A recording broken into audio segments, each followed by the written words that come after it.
ఇప్పుడు రాజకీయ వ్యవస్థకు కానీ మన పాలనా వ్యవస్థకు కానీ మన ముందున్న సంకటం ఏమిటంటే వీళ్ళ మీద చర్య తీసుకోకపోతే అంతర్జాతీయంగా చెడు పేరు వస్తుంది, ప్రజాస్వామ్యం దెబ్బతింటుంది, పెట్టుబడులు ఆగిపోతాయి. ఇప్పుడు అమెరికా నుంచి మనకు ఒత్తిడి ఏమిటి? కేసు సంగతి పక్కన పెట్టండి, వెంటనే ఆ టోటల్ ఎనర్జీ ఫ్రాన్స్ నుంచి ఉన్న కంపెనీ ఇక మేము అవధానంలో పెట్టుబడులు పెట్టడం తెలియదాకా అని చెప్పన్నారు. నిన్న ఎప్పుడో 2 రేటింగ్ ఏజెన్సీస్ వాళ్ళ రేటింగ్ తగ్గించారు. అంటే ఏమిటి? ఈ కంపెనీలకు మన దేశంలో పెట్టుబడుల కోసం డబ్బులు సేకరించే అవకాశం కూడా తగ్గుతుంది. అంటే దేశం ఆర్థికంగా నష్టపోయే ప్రమాదం కనిపిస్తుంది. అలాగనే వీడి మీద కఠినంగా చర్య తీసుకుంటే మరి ఏ కారణంగా డబ్బు కూడా పెట్టినా కూడా ఆ డబ్బుని దేశ ప్రయోజనాల కోసం ఉపయోగిస్తున్నప్పుడు వాళ్ళని దెబ్బ కొడితే మొహం మీద కోపంతో ముక్కును కోసుకుంటున్నాం అని భయం. Catch-22 అంటాం. ఈవేళ మనం చిత్తశుద్ధితో దీన్ని ఒక అవకాశంగా తీసుకోకపోతే సంక్షోభాన్ని ఆర్థికంగానూ నష్టపోతాం, రాజకీయంగానూ సంస్కరణలకి మరింత ఆలస్యం అవుతుంది. ఇవాళ తెలంగాణలో కావచ్చు, ఆంధ్రప్రదేశ్లో కావచ్చు, కర్ణాటక కావచ్చు, తమిళనాడు కావచ్చు, మనందరికీ తెలుసు కదా, 25-30 కోట్ల రూపాయల ఖర్చు లేకుండా అసెంబ్లీలో పోటీ సాధ్యం కాదని ప్రధాన పార్టీలకు. ఈ డబ్బులన్నీ నిజాయితీగా వస్తున్నాయా? ఈ డబ్బులన్నీ సక్రమంగా ఖర్చు పెడుతున్నారా? అక్రమ ఖర్చు. ఈ డబ్బులు దేశం మీద ప్రేమతో ఖర్చు పెడుతున్నారా? అక్రమ సంపాదన. ఈ విషయాల నుంచి బయటపడాలి. కాబట్టి 2 చర్యలు తీసుకోవాలి. ఒకటి, ఖచ్చితంగా కనీసం దీన్ని ఒక అవకాశంగా తీసుకొని మన అవినీతి వ్యతిరేక యంత్రాంగాన్ని బలోపేతం చేయాలి. ఉదాహరణకి లోక్పాల్ పెట్టారు, రంగు రుచి వాసన నేను లోక్పాల్ అనేది చట్టం మంచిదే. ఆ చట్టంలో నేను చాలా పాత్ర వహించాను. జాతీయ స్థాయి రౌండ్ టేబుల్ పెట్టి న్యాయకోదండాన్ని కలిపి వారి సూచన ప్రకారం చట్టం వచ్చింది. కానీ చట్టం మంచిది వచ్చినా కూడా నా వరకు నాకు తెలియదు ఏం జరుగుతుందో.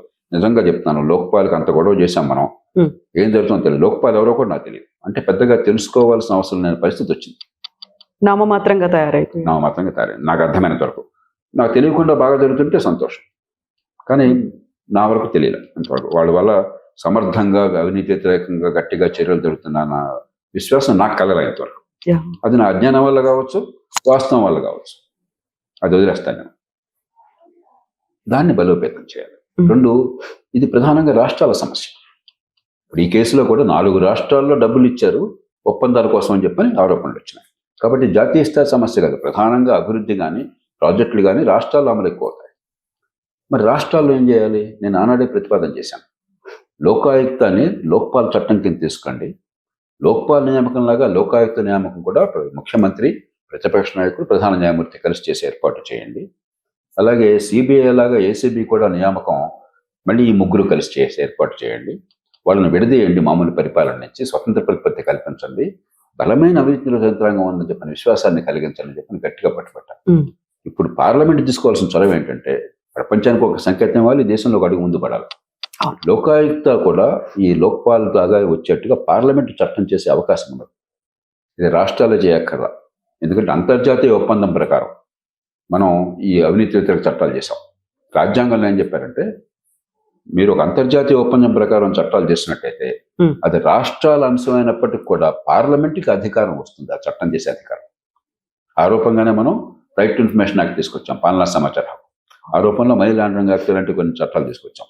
కాబట్టి పార్లమెంటుకి సర్వాధికారాలు ఉన్న ఈ అంశాల్లో మామూలుగా రాష్ట్ర అంశాల మీద రాష్ట్రమే చట్టం చేయాలి. కానీ అంతర్జాతీయ ఒప్పందం ప్రకారం అయినట్టయితే పార్లమెంట్లో ఆ చట్టం చేయవచ్చు. అది చేయండి. చేసి బలమైన యంత్రాంగాన్ని లోక్పాల్ లోకాయుక్తల్ని బలోపేతం చేయండి. వాళ్ళు పూర్తిగా ఈ కేసులు అప్పచెప్పండి, కఠినంగా శిక్షించే ఏర్పాటు చేయండి. 2, అంతకంటే ముఖ్యమైనది, ఈ డబ్బుల వసూలుతో రాజకీయం జరిపే పద్ధతి ఉంది. అక్రమ వసూళ్లతో, ఈ కమిషన్లతో డబ్బులు మింగే ఏర్పాటు ఉన్నది, వ్యవస్థీకృతమైన అవినీతి ఉన్నది. అది ఎందుకు ఉన్నదని ఒక చర్చ పెట్టండి నిజాయితీగా. ఇదేది లేనట్టుగా నటించేసి కప్పెట్టేసి ఏదో ఒక కేసు అంటే పట్టుబట్టివాడు దొంగ, పట్టుబట్టినవాడు దొరలాగుతున్నాడు. నేను మళ్ళీ చెప్తున్నాను, ఈ దేశంలో డబ్బులు మార్పిడి లేకుండా ఆర్థిక వ్యవస్థ నడిచేటువంటి పరిస్థితి దేశంలో ఏ రాష్ట్రంలోనూ లేదు. డబ్బులు వసూలు చేయకుండా కాంట్రాక్టులు కానీ, ప్రొక్యూర్మెంట్ కానీ, ఒప్పందాలు కానీ దాదాపు జరగటం లేదు. అందరికీ తెలిసిన బహిరంగ రహస్యం. దానికి కారణం ఎన్నికల్లో ఖర్చు, అక్రమ ఖర్చు, దానికోసం అధికారాన్ని అడ్డుపెట్టుకుని అక్రమంగా వసూళ్లు చేయటం. ఈ విషయాలలో చిక్కుకున్నాం. దాన్ని నిజాయితీగా ఎదుర్కొన్నాం, ప్రజల ముందు పెడదాం, ప్రత్యామ్నాయాలు అన్వేషిద్దాం, ఎన్నికల వ్యవస్థలు మార్చాలి. ఒకప్పుడు నేను ₹1 కోటి ఖర్చు అవుతుంది మా ఆంధ్రప్రదేశ్లో అంటే ఉమ్మడి ఆంధ్రప్రదేశ్లో అసెంబ్లీ ఎలక్షన్కి, దేశంలో చాలా మంది నేను కొంచెం ఎక్కువ చెప్తున్నాడేమో అనుకునేవాళ్ళు పాపం తెలియక. మనం ఛాంపియన్ ఈ ₹1,00,00,000 వాళ్ళకి అప్పటికి రాలా ఆ స్థాయికి. ఇవాళ నేను 10 కోట్లు ఖర్చు అంటే నవ్వుతారు మీరు అంటాడు. మీరంతా పౌరకాలంలో ఉన్నారు, సత్యకాలంలో గాను. మీరు update అవ్వలేదు సార్. ఎక్కడుందని చెప్పారు. కొన్ని చోట్ల బై ఎలక్షన్ లో 200-300 కోట్లకి వెళ్ళింది ఖర్చు, అసెంబ్లీ బై ఎలక్షన్. ఇది మనం లేనట్టు నటిస్తే అట్లా. ఈవెన్ రీసెంట్ గా జరిగిన జార్ఖండ్ ఎలక్షన్స్ లో కూడా హేమంత్ సోరెన్ అదే మాట అన్నారు, 500 కోట్లు ఈ వెనకబడిన రాష్ట్రానికి ఖర్చు పెట్టారు ఎన్నికల్లో గెలవడానికి అనే మాట. మరి జార్ఖండ్ లో ఆపాలంటే మహారాష్ట్ర, మనంత కాకపోయినా మహారాష్ట్ర మరి చాలా సంపన్న రాష్ట్రం, అక్కడ అవుతుండే. ఈశాన్య భారతంలో ఏదో 10 ఏళ్ల క్రితం నాకు చెప్పారు అక్కడ నాయకులు 70 కోట్లు అవుతుందండి ఎంపీ కావడానికి. ఒక ఆయన ఒక కీలకమైనటువంటి నాయకుడు, ఒక ఆయన ఈశాన్య భారత రాష్ట్రాల్లో ఒక రాష్ట్రంలో, అక్కడ మన్మోహన్ సింగ్ గారికి మేము అవార్డు ఇస్తున్నప్పుడు ఢిల్లీలో కూర్చున్నాం. నా పక్కన కూర్చుని అని చెప్పాడు, నన్ను ఎంపీగా పోటీ చేయమని అడుగుతున్నారని మా పార్టీ వాళ్ళు, అంటే చేయండి అన్నాను. 70 కోట్లు అవుతుంది, నేను సంపాదించలేదు, సంపాదించాలని కోరుకుంది నేను బాబు ఎలాగానే దండం పెట్టుకుంటున్నానని చెప్పాడు. 70 కోట్లు ఈశాన్య భారత. జమ్మూ కాశ్మీర్లో మనంతా హిందూ ముస్లిం అనేది అనుకుంటాం, జమ్మూ కాశ్మీర్లో. కాబట్టి దేశంలో చాలా రాష్ట్రాల్లో ఈవేళ అక్రమార్జన లేకుండా ఎన్నికల్లో పోటీ అసాధ్యమైన పరిస్థితి వచ్చిన మాట వాస్తవం. నేను ఆచితూచి మాట్లాడుతున్నాను ఈ మాట. అందరి పార్టీలకి ప్రైవేట్గా అందరూ చెప్పుకుంటారు, అందరూ ఒప్పుకుంటారు. ఎంతకాలం ప్రైవేట్గా ఒప్పుకుని పబ్లిక్గా నటిస్తారు? నిజాయితీగా మాట్లాడుకుందాం. ఇది మన దేశం ఒక్కటి ఇలా సంక్షోభంలో చిక్కుకోలే, ఇతర దేశాలు చిక్కుకున్నాయి.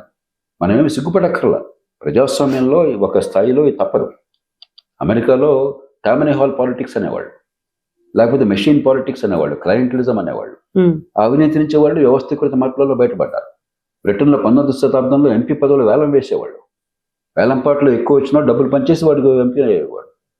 కానీ దాని నుంచి బయటపడ్డారు, దాన్ని గుర్తించి.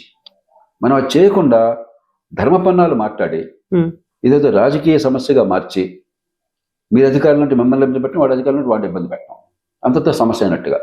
చివరికి ఎన్నికల సంఘం లాంటి సంస్థలు కూడా వాళ్ళేం దీన్ని చేయలేరు. కానీ ఒక చర్చ కూడా రేకెత్తించట్ల. కొన్నేళ్ల క్రితం మీకు గుర్తుందో లేదో, గోపీనాథ్ ముండే గారు గతంలో మహారాష్ట్ర ఉప ముఖ్యమంత్రిగా చేశాడు, తర్వాత వాజ్పేయి ప్రభుత్వంలో మంత్రిగా చేశాడు. ఆయన ఏదో పాప నిజాయితీగా మాట్లాడుతూ బాంబేలో ఒక సమావేశంలో, ఎన్నికల్లో ఖర్చు విపరీతంగా పెరిగిపోతుందయ్యా, అన్యాయం అయిపోతుంది, ఏం చేయాలో తెలియట్లేదు.